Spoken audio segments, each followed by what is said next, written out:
2078 साल भदौ 20 गते साँझको करिब 8 बजे रणबहादुर कार्कीको घरमा खड्गबहादुर कार्की, लोकबहादुर कार्की, हस्तबहादुर कार्की र नरेश कार्की भेला भएर एउटा मास्टर प्लान बनाइरहेका थिए। त्यो प्लान थियो तेजबहादुर कार्कीको हत्या गर्ने।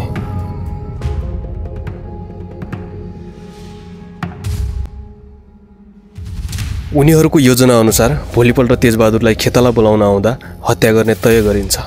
साथै यदि हत्या गर्ने क्रममा कसैले देखिहाल्यो भने प्रमाण नष्ट गर्न देख्ने व्यक्तिलाई पनि मार्ने योजना बनाइएको थियो। योजना अनुसार भोलिपल्ट ती सबै मिलेर तेजबहादुर कार्कीको निर्मम हत्या गर्छन्।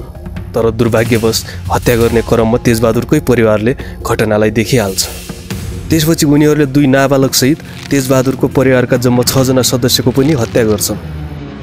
यो घटना कुनै चलचित्रको कथा जस्तो लागे पनि वास्तविकमा सङ्खुवा सभामा भएको अत्यन्तै दर्दनाक र स्तब्ध पार्ने घटना हो। आखिर परिवार नै सखा पार्ने गरी किन गरिएको थियो त हत्या? यही डरलाग्दो रहस्य बुझ्ने प्रयास गरौँ आजको भिडियोमा।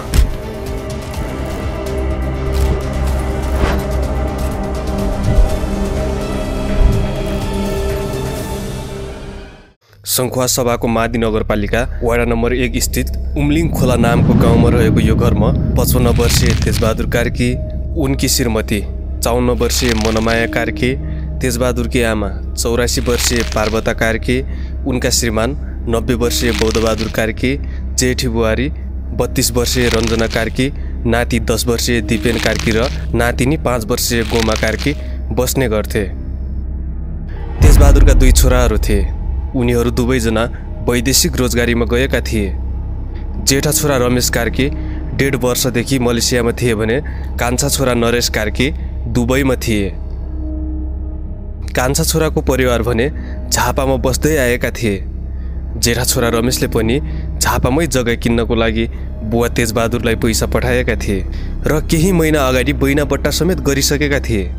तर विक्रम सम्वत 2078 साल भाद्र 21 गते बिहान घरमा रहेका आँखा कम देख्ने र कान कम सुन्ने 90 वर्षीय बौद्धबहादुर कार्की बाहेक सबैजना मृत अवस्थामा फेला पर्छन्। 6 जनाको हत्या गरेर यो घरको 100 मिटरको वरिपरि दूरीमा राखिएको थियो।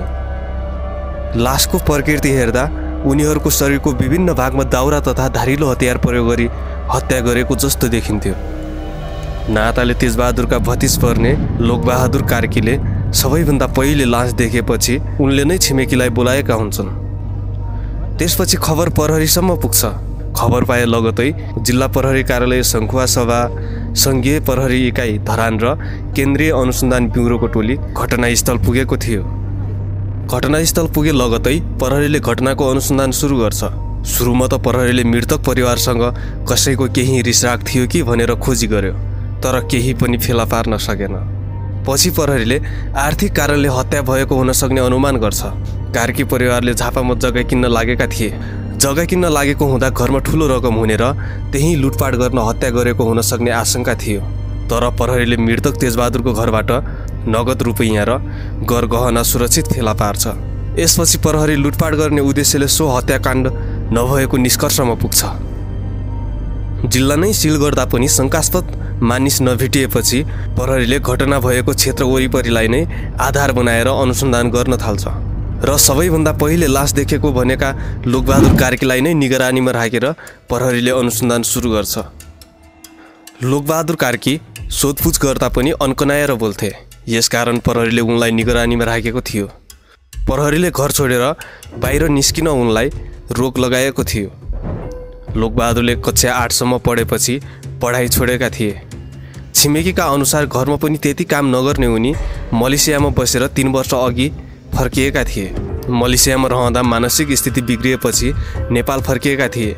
नेपाल फर्किएपछि ठिकै भनिएका लोकबहादुर गाउँमै खेतीपाती गरेर बसिरहेका थिए। लोकबहादुर हत्या अनुसन्धानमा प्रहरी खटिएका बखत त्यतै देखिन्थे। पत्रकार तथा स्थानीयसँग घटनाबारे कुराकानी पनि गर्थे। बडो एकदम मिलनसार मान्छे हो, सबै गाउँ समाजकै। यो गाउँ समाजमा एकदम झगडा पर्यो भने सामाजिक कामहरूमा एकदम अग्रसर भएर सबैकोलाई सम्झाउने कराउने गर्नुहुन्थ्यो। त्यो घरमा कसैसँग रिसिपी झगडा हामीले सुनेको थिएनौँ, कोहीसँग थिएन, हामी छिमेकीसँग नि हामीसँग केही पनि त्यस्तो थिएन। हामीसँग एकदम मिलनसार आउने जाने क्रम चलिरहन्थ्यो। हामी पनि जान्थ्यौँ खेतालाहरू। एकदम हामीलाई हाम्रो पनि 3 जनाको परिवार हो, 4 जना थियौँ। मम्मी खस्नुभयो, अहिले ड्याडी म भाइ मात्र छौँ। अनि त्यस्तो नराम्रो दुश्मनहरू केही पनि थिएन बडो। झट्ट हेर्दा सामान्य लाग्ने उनले कसरी यति धेरै मानिसको हत्या गर्लान्। सुरुमा त प्रहरी नै अन्यलमा थियो। यसैबीच खान तलासी गर्दा लोकबहादुरकै घरमा रगत लागेको लुगा र हतियार देखेपछि प्रहरीले अनुसन्धान उनमै केन्द्रित गर्छ। यसपछि प्रहरीले लोकबहादुरमाथि कडा अनुसन्धान गरेपछि अन्ततः उनले हत्याको आरोप स्वीकार गरे र आफैले 6 जनाको हत्या गरेको भनेर बयान दिए। घरभित्र राखेको सडमा लागेको रगत र मृतकको डिएनए मिलेपछि प्रहरीले लोकबहादुर कार्कीलाई 2078 भाद्र 27 गते हत्याको मुख्य आरोपी भनेर सार्वजनिक गर्छ। लोकबहादुरले 6 जनाको हत्या आफैले गरेको भने पनि प्रहरीले पोस्टमार्टमको रिपोर्टपछि हत्या 3 तरिकाले गरिएको पत्ता लगाउँछ। एउटा चिरबटले हिर्काएर, अर्को मुख थुनेर, अनि बाँकी 2 जनालाई चाहिँ धारिलो हतियार समेत प्रयोग गरिएको थियो। अब प्रहरीले यस घटनाबारे थप अनुसन्धान सुरु गर्छ। लोकबहादुरले मात्रै हत्या गरेको भए कि चिरबटले मात्रै हिर्काएको हुनु पर्थ्यो, कि त धारिलो हतियार मात्र प्रयोग गरेको हुनु पर्थ्यो? अझ सामूहिक हत्या गर्ने कुरा त 1 जनाले मात्र गर्न सक्छ भनेर त्यति सम्भव पनि हुँदैन। अब प्रहरीले यस घटनाबारे थप अनुसन्धान गर्छ। अनुसन्धानको क्रममा मृतक बुहारी रञ्जनाको मोबाइल हराइरहेको थियो। त्यो मोबाइल कतै फेला नपरेपछि अर्को कुनै व्यक्ति पनि हत्यामा संलग्न भएको र त्यो मोबाइल उसैले लगेको हुन सक्ने प्रहरीले अनुमान गर्छ। अनुसन्धान गर्दै जाँदा घटना भएकै दिन बिहान 5:40 त्यो मोबाइल अफ गरिएको पत्ता लगाउँछ। यसपछि प्रहरीले उक्त मोबाइल उनै पक्राउ परेका लोकबहादुरका भाइ नरेश कार्कीको साथमा फेला पार्छ र त्यसपछि उनलाई पक्राउ गरेर अनुसन्धान सुरु गर्छ। यसपछि घटनाले अर्कै मोड लिन्छ। लोकबहादुरका भाइ नरेश कार्कीकै बयानका आधारमा थप 3 जनालाई पनि पक्राउ गर्छ। पहिला लोकबहादुरका बुवा 49 वर्षीय रणबहादुर कार्की, जसलाई प्रहरीले किरिया बस्दै गरेको अवस्थामा पक्राउ गरेको थियो। उनैले केही दिन अघि मात्र क्यामेराको अगाडि सारा मानिसलाई बेवकुफ बनाएर अन्तर्वार्ता समेत दिएका थिए। अनि मेराबाट भनेर कराउँदाखेरि त्यहाँ नछ है, के हो कसो भने मैले त्यति गरेर यता आउँदा फेरि सासी गरी खोलामा तल। दोस्रो खड्गबहादुर कार्की, जो हत्याका मुख्य योजनाकार थिए, उनले पनि सबैलाई झुक्क्याएर अन्तर्वार्ता दिएका थिए। निकायदेखि लिएर पत्रकारहरू सम्पूर्ण हामी जीवित व्यक्तिहरू लागेर अपराधीलाई चाहिँ कारबाहीको कडकडामा खडा गर्न पाइयो भने यो चाहिँ गौरव मानिन्थ्यो। त्यो अपराधीलाई कडकडामा खडा गर्दै भोलिका दिनमा हामीलाई शान्त रूपले बाँचेर गरी खान पाइन्थ्यो होला। यो अपराधी पक्राउ भएन भने भोलिको दिन त्यहाँ 7 जना मऱ्यो भने मेरो घरमा 4 जना छौँ, 4 जना नि मरिएला। अर्काको घरमा 12 जना होला, त्यो 12 जना नि सकाप हुने रहेछ। अनि हाम्रो यो दुखेसो पसिना बगाएर गरी खाने आशा नै निराशा भइसक्यो। अनि तेस्रो उनै मुख्य योजनाकार भनिने खड्गबहादुरका छोरा 28 वर्षीय हस्तबहादुर कार्की। अब प्रहरीले 5 जना मुख्य अभियुक्तमाथि अनुसन्धान सुरु गर्छ र केही दिनको अनुसन्धानपछि उनीहरू आफैले नै सो हत्या गरेको हो भनेर स्वीकार गर्छन्। यी 5 जना व्यक्ति थिए खड्गबहादुर कार्की, रणबहादुर कार्की, हस्तबहादुर कार्की, लोकबहादुर कार्की र नरेश कार्की। यी रणबहादुर र खड्गबहादुर दाजुभाइ थिए भने हस्तबहादुर खड्गबहादुरका छोरा थिए। लोकबहादुर र नरेश भने यिनै रणबहादुरका छोराहरू हुन्।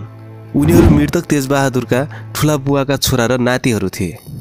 रणबहादुर कार्कीको घरमा घटनाको अघिल्लो दिन रातिको 8 बजे मुख्य योजनाकार खड्गबहादुर सहित लोकबहादुर कार्की, हस्तबहादुर कार्की र नरेश कार्की समेत बसेर मार्ने योजना बनाएका रहेछन्। योजना अनुसार घटनाको दिन 21 गते बिहान मृतक तेजबहादुर कार्की खेताला बोलाउन लोकबहादुरको घरमा आउने र त्यही समयमा मौका छोपी तेजबहादुर कार्कीको हत्या गर्ने, अरूले थाहा पाए उनीहरूको पनि हत्या गर्ने र सकेसम्म तेजबहादुरको घरमा भएको धनमाल समेत लुट्ने उनीहरूले योजना बनाएका रहेछन्। योजना अनुसार नै भोलिपल्ट तेजबहादुर लोकबहादुरको घरमा गएर खेताला भनेर फर्किँदै गर्दा लोकबहादुरले पछाडिबाट तेजबहादुरको टाउकोमा चिरपट प्रहार गरी लडाइदिन्छन्। उनी लडेपछि खड्गबहादुर र हस्तबहादुर पनि आएर तेजबहादुरको टाउकोमा चिरपट प्रहार गर्छन्। यसै क्रममा हस्तबहादुरले पेटमा चक्कु प्रहार गर्छन् र बाटोबाट लडाएर खोप्टो पारेर राख्छन्। यति बेलासम्म उनको मृत्यु भइसकेको थियो। तेजबहादुरलाई आक्रमण गर्दै गर्दा उनले हार गुहार गरेको सुनेपछि घटनास्थल तेजबहादुरकी श्रीमती र बुहारी पनि आइपुगेकी हुन्छन्। उनीहरूको तेजबहादुरलाई मार्दै गर्दा अरू कसैले पनि देखिहाल्यो भने देख्ने जो कोहीलाई पनि मार्ने योजना थियो। सोही योजना अनुसार तेजबहादुरको श्रीमती र बुहारीलाई पनि चिरपट र छुरा प्रहार गरी हत्या गरिदिन्छन्।